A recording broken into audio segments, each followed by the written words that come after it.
All right, so get this. We've got all this research, and it suggests that the world might be less about, these brilliant minds calling the shots and more about evolution. Evolution. Yeah, and not just like the biological kind, but evolution of, well, everything. Interesting. So it's like the world is building itself, but like from the bottom up. That's a great way to put it, yeah.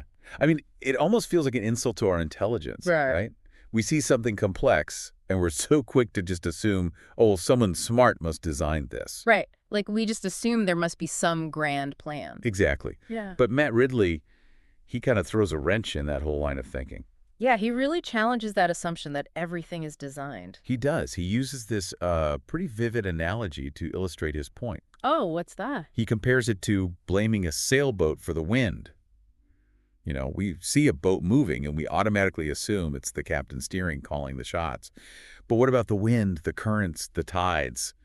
Those are the real forces at play. Yeah, that makes sense. We do that all the time, don't we? All the time. It's like we're focused on the most visible actor and completely missing the bigger picture. Right. And I think Ridley's point is that those underlying forces, the countless small decisions and interactions, those are what really shape things. It's like we're looking at a puzzle, but we're only focused on the finished picture and not the individual pieces. Yeah, great analogy. Think about it. Wars, inventions, even how species survive. We jump to credit these big personalities, these great men. But what about all those factors that we don't see, the ones that are shaping things behind the scenes? Exactly. And this even applies to something as, well, basic as learning. Learning. Yeah, think about a student and a teacher. We instinctively praise the teacher's knowledge, their expertise. But what about the student's role in all this? Their innate curiosity, their ability to grasp new concepts. Right, or even those, conversations they have with peers, the books they choose to read on their own, all these seemingly small things, they actually play a huge role. They do, but they're often overlooked. And it's not just about learning. This tendency to, oversimplify cause and effect, it's everywhere, especially with the amount of information we're bombarded with every single day. You're talking about information overload. Yeah. Nassim Taleb, he talks about this. He's skeptical of cause and effect, especially in these, complex systems. Well, with so much data swirling around, it becomes almost impossible to really pinpoint the true cause of anything. It's like trying to find, I don't know, a specific grain of sand on the beach. It's overwhelming. So you're saying we're battling this illusion of control. In a way, yeah. We're blind to all these forces that are shaping the world around us. Right, blind to those underlying processes, Right. the ones that are really driving things. But get this, Ridley doesn't stop there. He takes this whole concept and applies it to something, well, something that feels almost sacred. Oh, I'm intrigued. What's that? Morality. Morality, really? He suggests that even our sense of right and wrong might not be, some divine code, but rather an emergent property of human interaction. Wow, so you're saying that instead of morality being imposed from above, it's more like... It's more like a dance, a constant back and forth between our individual instincts and the social feedback we get. That's fascinating. And to illustrate this point, I think Ridley brings up a really interesting story, something about an ancient Roman philosopher. Yes, Lucretius. He was considered too radical for his time. Oh, Lucretius. His work was practically buried for centuries. It was. His major work, De Rerum Natura, it wasn't rediscovered until, 1417. I think it was found in a monastery, right? A single surviving manuscript. One single manuscript. And that rediscovery sparked a chain of events that changed how people thought. It's amazing. It really shows how ideas spread and evolve and how unpredictable that process can be. Right. Imagine how many other great ideas are out there just waiting to be rediscovered. That's a tantalizing thought. But here's where things get even more interesting. This concept of emergent morality. It connects to someone we usually think of in the context of economics. Really? Who's that? Adam Smith. Adam Smith, the father of economics. The one and only. And you might be surprised to hear that he didn't see morality as a top-down thing either. He didn't. So what did he think? He believed it arose organically from human nature, from how we interact with each other. So it's less about external forces dictating what's right and wrong, and more about this ongoing dance between our nature and the social feedback we receive. And over time, this dance shapes our collective sense of morality. Precisely. It's like this constant evolution of what we consider right and wrong. And if you think about it, we see this play out in history, too. Think about the decline in violence. Yeah, Steven Pinker's work on that is fascinating. He argues that it wasn't some planned effort. It was a complex interplay of factors: economic development, literacy, evolving forms of governance. So these gradual shifts changed our behavior patterns. Exactly. And it wasn't intentional, just emerged. Like those private mints in 18th century Britain that we've talked about before. Right? They emerged to solve a currency shortage. The system adapted, but not from some grand plan. It was through the actions of people, individuals responding to a problem. It's like evolution, but it's happening everywhere, all the time, and not just in biology. Okay, you officially blew my mind. Glad I could help. So morality, it's less like a rule book and more like a constantly evolving dance. Right, a dance between our individual instincts and the social forces around us. But here's the kicker. This whole evolutionary thing, it isn't just about morality, it's about everything. Everything. How so? This principle of gradual change, driven by a kind of selection pressure, it's not limited to the natural world. We see it in how legal systems develop, how technology advances, even how economies evolve. Wow, that's a lot to unpack. Can you give me an example? I'd love to. How about we dive into that right after this break? Sounds good to me. Okay, so let's pick up where we left off, talking about evolution and emergence. You know, this idea that the world is evolving, not just in a biological sense, but in every aspect, it's really making me rethink a lot of things. It's definitely a paradigm shift. And, one of the most intriguing areas where this concept challenges traditional thinking is in the idea of intelligent design. Oh yeah, the whole was it designed or did it just evolve Yeah. debate. That always gets people fired up. It does. And for centuries, people have looked at the complexity and order of the universe and just assumed there had to be some kind of grand designer behind it all. Even brilliant minds like Isaac Newton, who revolutionized physics, saw purpose and design in the universe as proof of a divine creator. I mean, you can't really argue with Newton, right? He was a giant. And this idea that there must be some intelligent force behind everything, it's been a recurring theme throughout history. One of the most famous examples, of course, is William Paley's watchmaker analogy. Ah, yes, the watchmaker. A classic argument for intelligent design. You're walking along, you find a watch. With all its intricate gears and springs, you'd naturally assume it was designed, right? Of course. It seems obvious. Paley argued that the same logic applies to the natural world. The complexity of living organisms, the way everything seems to fit together so perfectly, it just screams designer, right? It's a compelling argument, I'll give him that. Yeah. But then along comes Darwin, and boom, everything changes. Right. Darwin throws a major wrench into the works with his theory of natural selection. Instead of a divine watchmaker, we have this blind, iterative process that can somehow create incredible complexity without a conscious plan. It's revolutionary. Darwin showed how organisms with traits that make them better suited to their environment are more likely to survive, to reproduce, and to pass those traits on to their offspring.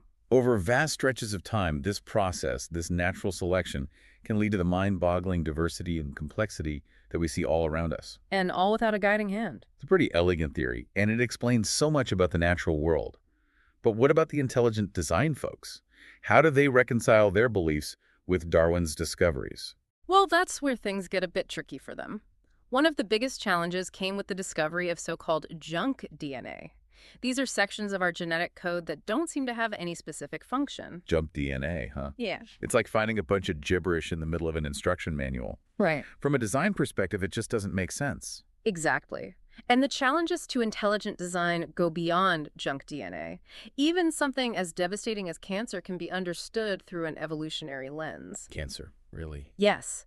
Cancer cells, in a sense, are evolving right inside our bodies. They mutate, they compete with each other for resources, they even develop resistance to the treatments we use against them. So it's like this horrifying microscopic example of evolution in action. It is. It's a grim reminder that this process, this constant adaptation and selection, is happening all around us, all the time. Wow.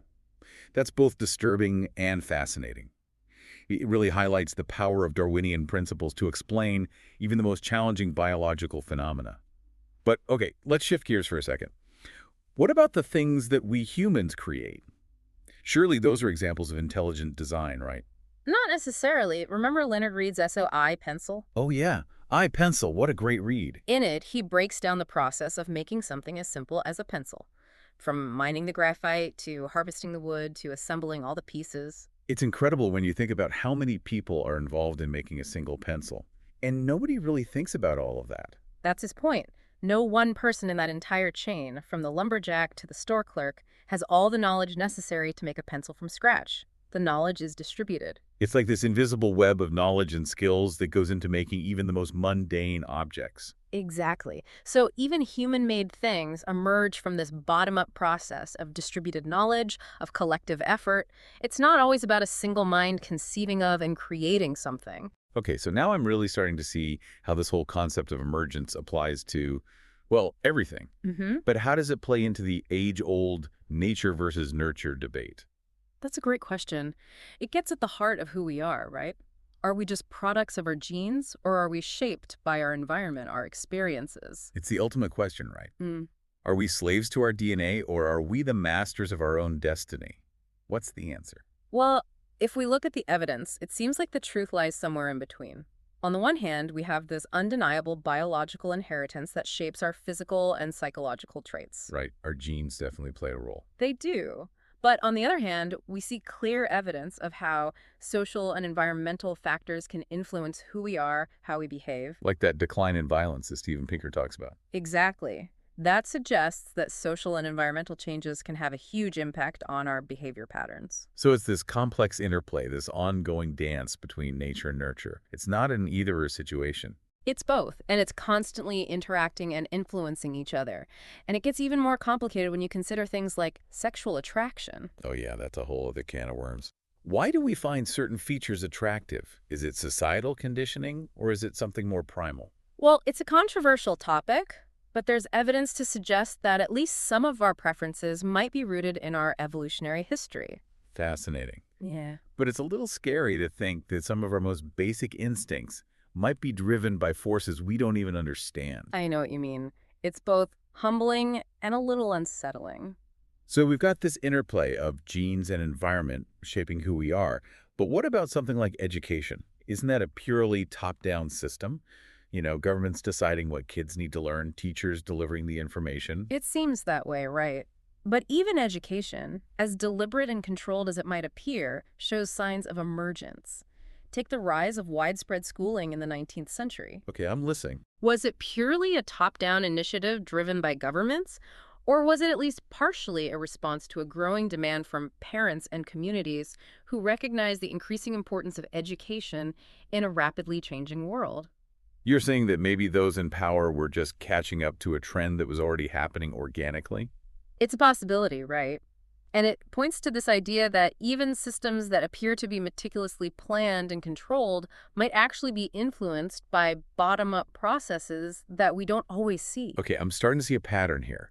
Emergence is popping up everywhere. It is, and it often leads to surprisingly successful outcomes, which brings us to this really crucial point, the unexpected success of bottom-up systems. Unexpected success. Tell me more. I love a good underdog story. Well, think about those privately minted coins we discussed earlier, the Druids circulating in 18th century Britain.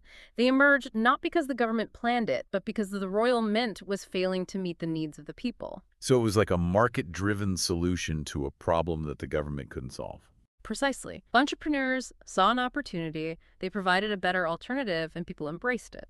It's like the system self-corrected, finding a way to adapt and thrive without any top-down intervention. It's a perfect example of emergence in action, and we see similar patterns throughout history. Take the Scottish free banking era.